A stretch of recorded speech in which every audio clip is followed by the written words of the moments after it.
আগে ছবি তোলা না তার ছবি তুলে যায় করে নাও এরকম আপনারা করিস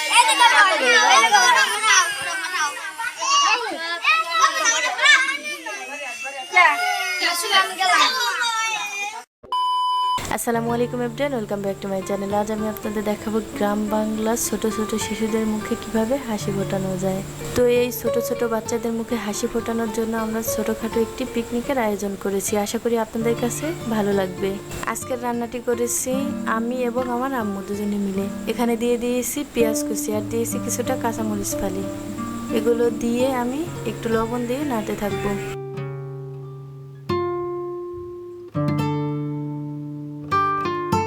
লবণ দিয়ে আমি 2-3 মিনিট নেড়ে এরপরে তেল দিয়ে পেঁয়াজটাকে হালকা ব্রাউন কালার করে নিয়েছি।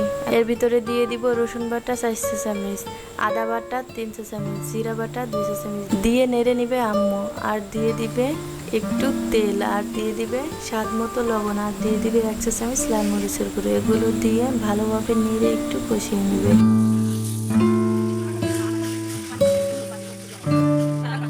ভালোভাবে কষিয়ে নিয়েছি। এখন দিয়ে দিবে কিছুটা কাঁচামরিচ ফালি, আর দিয়ে দিবে অল্প একটু পানি। এগুলো দিয়ে ভালোভাবে নেড়ে এরপরে মাংসটা দিয়ে দিবে।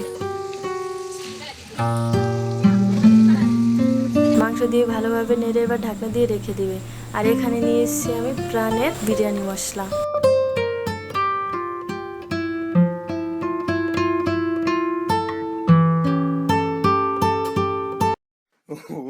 Wait till you see the. দিবেন তাতে এমবি কিনবেন, এমবি কিনে আমার ভিডিও দেখবেন, লাইক কমেন্ট শেয়ার সাবস্ক্রাইব করবেন। মাংসটা রান্না হয়ে গেছে। আম্মু মাঝে ঢাকনাটি খুলে নেড়ে দিয়েছিল। মাংসটা সিদ্ধ হয়ে গেছে। এই পর্যায়ে কিছুটা গরম মশলা এর ভিতরে দিয়ে নেড়ে এটি নামিয়ে নিই। এবার চালটাকে ভালোভাবে ধুয়ে নিয়ে পানিটা ঝরিয়ে নিতে হবে। চালের পানিটা ঝরিয়ে নিয়েছি। এবার পাতিলে দিয়ে দিবি পর্যাপ্ত পরিমাণে তেল। তেল দিয়ে এখানে দিয়ে দিতেছি তেজপাতা 2 খণ্ড করে, আর দিয়ে দিতেছি দারচিনি দিয়ে একটু নেড়ে এর ভিতরে চালটাকে ভালোভাবে ভেজে নিতে হবে। যতক্ষণ পর্যন্ত চালটা ঝনঝন শব্দ না হয় ততক্ষণ পর্যন্ত ভাজতে হবে, কারণ পোলাও চালটা ভালোভাবে ভাজা না হলে ঝরঝরে হবে না।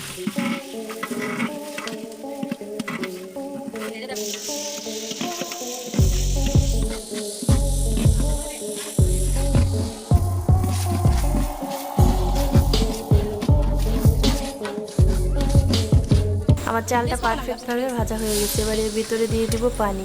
এখানে 4 কেজি চাল, আমি বলেছিলাম 1 কেজি চালের জন্য 1 কর পানি দিতে হবে। এখানে আমি 4 কেজি চালের জন্য 4 কর পানির জায়গা 3 কর দিব, কেননা বড় পাতিলে রান্না করতেছি আর ছোট চুলা, এটা বেশি পানি দিলে ঝরঝরে হবে না, এজন্য 3 কর পানি দিব।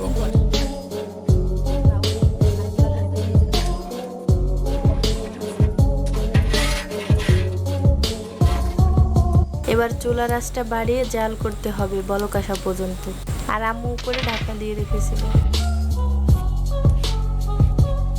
বলক চলে এসেছে। এ পর্যায়ে আম্মু ঢাকনাটি খুলে এর ভিতরে বিরিয়ানি মশলা প্যাকেটটি সম্পূর্ণটা দিয়ে ভালোভাবে নেড়ে আবার ঢাকনা দিয়ে রেখে দেবে। 5 মিনিট পরে ঢাকনাটি খুলে এর ভিতরে মাংসটা দিয়ে ভালোভাবে নেড়ে দিবে।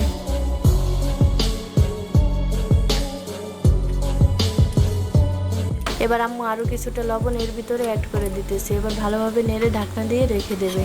5 মিনিট পরে ঢাকনাটি খুলে এর ভিতরে কিছু আস্ত মরিচ দিয়ে দিবে, দিয়ে ভালোভাবে নেড়ে আবার ঢাকনা দিয়ে রেখে দেবে।